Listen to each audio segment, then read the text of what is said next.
By the end of this video, you will have a full understanding of volume, how to use it during a trade, and how to use it to find good trades.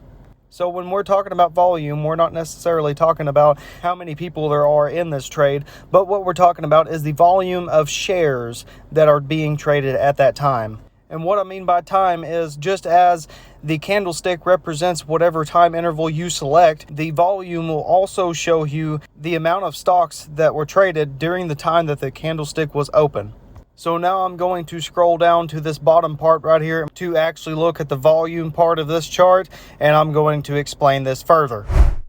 So now you can see on this chart says vol, V-O-L, that just stands for volume. Then it also says in blue, it says VMA, that stands for volume moving average. And that is what that blue line is right there, is the volume moving average. And then also to the side, you can see these numbers, and the numbers have letters next to them. The M stands for million, the K stands for thousands. And this is really simple to look at. Simply look at the bar right there, and it'll tell you, once you look over at the side at the numbers, about how many stocks are being traded at that time. And also the bars work just like the candlesticks. For every bar, it also represents the specific amount of time that you selected. So in this example, it's 1 hour. And what this first bar is telling you, just like the other bars, is that in that 1 hour time period, there was approximately 117.67 million shares traded back and forth.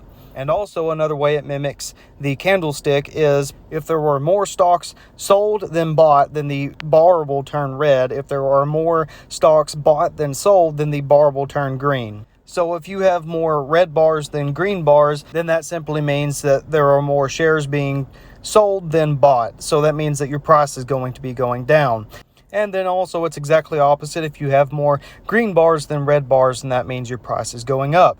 Now, if you have an even amount of green and red bars, then that means your price is probably staying pretty stable. So now that I have it explained, we're going to move on to a couple more examples where I'm going to be explaining what we're looking for as far as volume for good trades.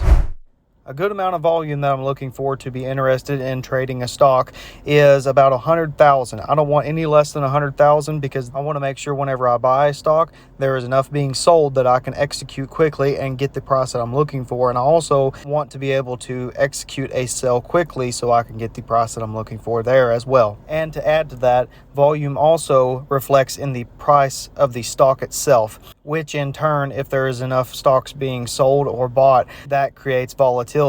And volatility is our friend as day traders and swing traders. If there is not enough movement in the stock price itself, then there is nowhere for us to take action and actually make money off of that stock. Now, how does volume actually create price action? If you only have one stock traded at a time, then there is not enough money flowing in and out of that stock to actually be able to push the stock price up and down. But if you have 14 million stocks being traded, like in this time period right here, and at that specific time period, the price of the stock was about $154. So there is about $2 billion being traded back and forth between these stockholders. And as you can see, even that $2 billion doesn't make the price go up and down very much. So that is why we're looking for more volume, because more volume equals more volatility. And volatility is what we're looking for whenever it comes to trying to find good trades. So that is just a quick rundown of volume and how to understand it. And if you found value in this video, then I encourage you to hit that like button, subscribe for more content, and there is also links down in the description for Webull and also these courses. Go take these courses, go make your money.